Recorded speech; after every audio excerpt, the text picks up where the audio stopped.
In this sort, we are looking at the Greek elements that refer to amounts. Magni, min, poly, EQ, and omni. The first one, MGNI, means great. Min means small. Poly means much or many. EQ means equal. And OMNI is going to mean all. So we see these elements in a lot of different words. Let's take, for example, just some of the meanings of these, like magnificent. You can see that this includes the Latin root FIC, which is actually another form of the root FAC, which means make. So that was explored a couple weeks ago, I believe, in sort 34. So magnificent literally means to make great. So it means making something great.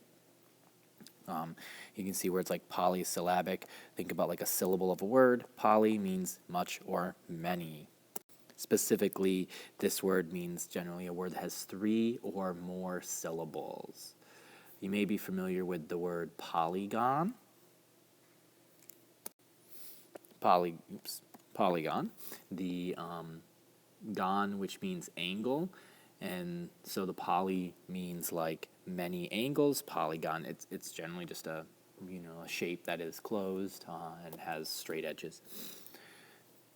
Some of the other poly words might not be as familiar to you. Polyglot refers to a person who knows many languages. Glot itself comes from a Greek word meaning tongue, language. So polyglot, many languages.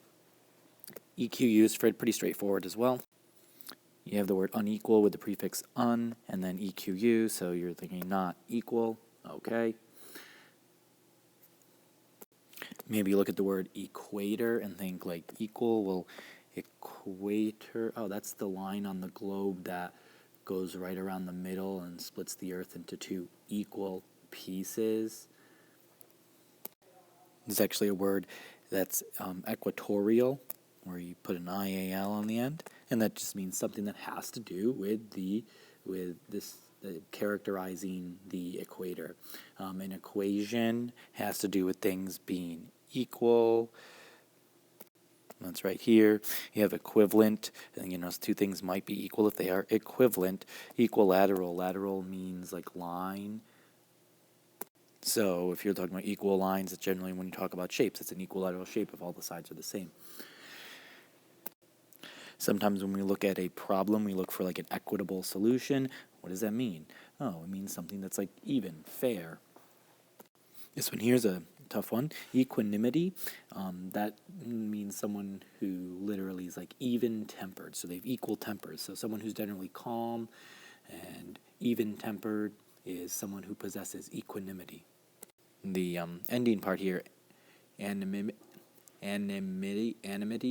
it's hard to say, comes from a Latin animus, meaning mind. So do you think about it like equal is equal mind, and that's kind of where you get the meaning there from.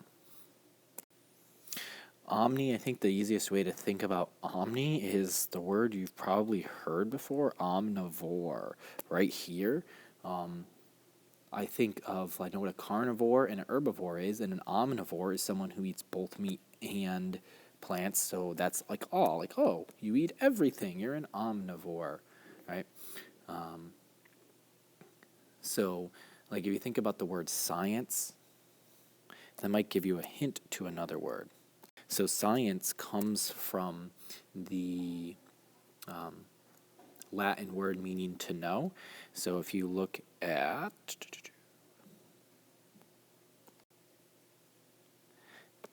omniscient, you can kind of see SCIEN there, omniscient. So you're looking at knowing all. This means knowing all because science comes from the word means to know. That's what science is about. It's about studying and figuring out how to know things. Go ahead and sort your words. You can kind of figure them out based on what these roots mean. Go ahead and sort them and then come back and check what you have.